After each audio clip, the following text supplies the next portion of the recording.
నిలబెట్టుకుంటూ మోక్షం పొందడానికి కేవలం खाना पीना सोना जाना इसके लिए नहीं, ये गाय गधा कुत्ता भी कर सकता है. ఆహార నిద్ర భయమైదునాంచ, ఈ 4 పనులు జంతువులు కూడా చేస్తాయి. ధర్మేణ హీన పశుభి సమానం. ధర్మం లేకపోతే నువ్వు పశువుతో సమానం. కాబట్టి మానవ జన్మ చాలా గొప్పది, అందులోనూ భారతదేశంలో పుట్టడం అది ఇంకా గొప్పది. దీన్ని ఏం చేయాలి మనం? ఈ శరీరం పడిపోద్ది. ఫిజికల్గా హెల్తీగా ఉండాలంటే నువ్వు తినవలసిందే తినాలి. పూర్వం ఆయిల్ జుట్టుగా ఉండేది, ఇప్పుడు ఆయిల్లో జుట్టు లేదు. ఎందుకని?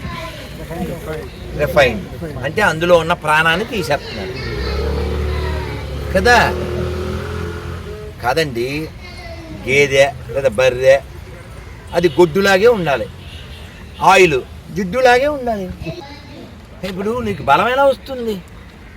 ఫిజికల్గా ఎలా హెల్తీగా ఉంటావు? ముఖం కాంతి లోపల నుంచి రావాలి. పైన మాయిశ్చర్ రాసుకుని కాంతి ఎలా వస్తుంది? లోపల శాంతి లేకుండా లోపల భ్రాంతి. యు ఆర్ ఎక్స్పెక్టింగ్ కాంతి వితౌట్ శాంతి. కాబట్టి మనం బుద్ధిమాన్ కావాలి. బుద్ధిమాన్, మనం శక్తిమాన్ చూసాం, హనుమాన్ చూసాం, హీమ్యాన్ చూసాం, సూపర్ మ్యాన్ చూసాం. ఇప్పుడు దేశానికి ఎవరు కావాలి? బుద్ధిమాన్. ఎవరా బుద్ధిమాను? ఎవరైతే ధర్మాన్ని ఆచరిస్తారో, మన పూర్వీకులు ఇచ్చిన విధానాన్ని పాటిస్తారో వాడు బుద్ధిమాన్. చూడండి, ఇప్పటికీ అంటే ఇక్కడ కొంతమంది తల్లులు ఉన్నారు, ఇంటి ముందు కల్లాపు చల్లే అలవాటు ఉన్న తల్లి ఎవరైనా ఉంటే చేస్తాను. అలాంటి పెద్ద ప్రశ్న అడగదు.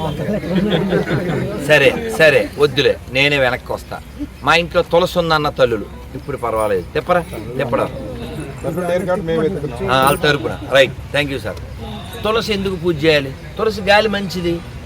తులసికి నీళ్లు పోస్తే, తులసి గాలి పీలిస్తే, ఆ తులసి తింటే ఆరోగ్యం.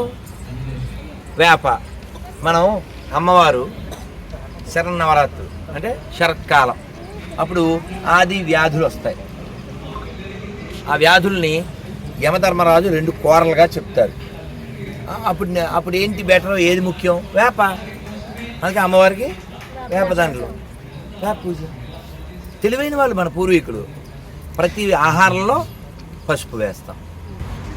సార్, ఇప్పుడు రాబోయే కాలంలో జీవనోపాధి ఎలా ఉంటుందంటారు? జీవనోపాధి అది చాలా తేడా ఉందిగా.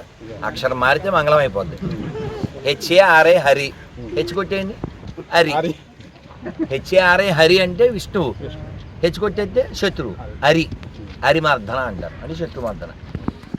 జీవితాలు ఎలా ఉంటాయంటే నిన్ను బట్టి ఉంటుంది. రాత్రి పళ్ళు ఇచ్చారు తినమన్నారు, తినలేదు. పొద్దున్న కూడా ఆయన ఏవో పళ్ళు ఇచ్చాడు, నేను తినలేదు. ఎందుకు తినలే? నా శరీరం నాకు ఎప్పుడు తినమని చెప్తే అప్పుడే తినాలి. వాళ్ళు ఇచ్చారు కాబట్టి తినేయకూడదు. అర్థమైందా? అలాగా నీకు తెలియాలి ఏది ముఖ్యం, ఏది అవసరం. అందుకే ఎప్పుడో చిన్నజీవి స్వామిని ఎవరో అడిగారంట, లాంగ్ ఈగో రైల్వే స్టేషన్లో ఉన్నప్పుడు, ఏమంటే అర్జెంటుగా ఒక మాట చెప్పండి, మేము ఇంకో రైలుకి వెళ్ళిపోవాలి అని. అంటే ఇన్స్టెంట్ ఉపదేశం. అంటే ఆయన చెప్పారట, ఎప్పుడు పడితే అప్పుడు, ఎక్కడ పడితే అక్కడ, ఏది పడితే అది, ఎలా పడితే అలా, ఎందుకు పడితే అందుకు తినకం. 5 చెప్పారు. ఈ 5 మీద 5 గంటలు ఉపన్యాసం వచ్చి అంత ఉంది. అయినా షార్ట్గా చెప్తాను. ఎప్పుడు పడితే అప్పుడు తినకూడదు, సూర్యుడు ఉన్నప్పుడే తినాలి.